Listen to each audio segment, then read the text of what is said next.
Malakas talaga ang tama rin ito ni Kiko Pangilinan. Anong sabi niya, mga kababayan? Ang karahasan daw ay walang lugar dito sa ating lipunan.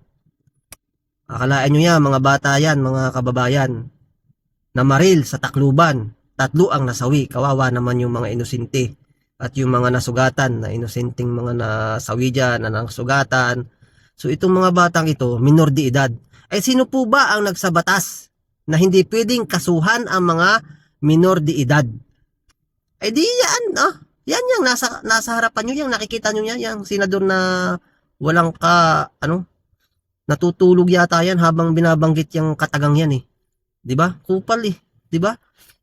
Yan ang mga matagal nang nirereklamo ng ating mga parents eh, ng ating mga magulang na bakit hindi pwedeng kasuhan yung mga minor de edad na gumagawa ng krimen. Kaya malalakas ang loob ng mga minor de edad na yan dahil sa batas na yan na ginawa ni Pangilinan, 'di ba?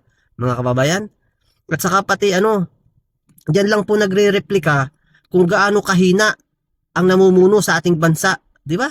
At saka yung mga kabataan na yan, yung mga minor de edad na yan, yan naman po ay may tama ng pag-iisip. 'Di ba? Kung hindi yan gumagamit ng pulburon, ayan, siguro pinanindigan na yung sinabi ng Pangulo ni Bangag na pwede daw gumamit ng pulburon. No, ayan, tamo?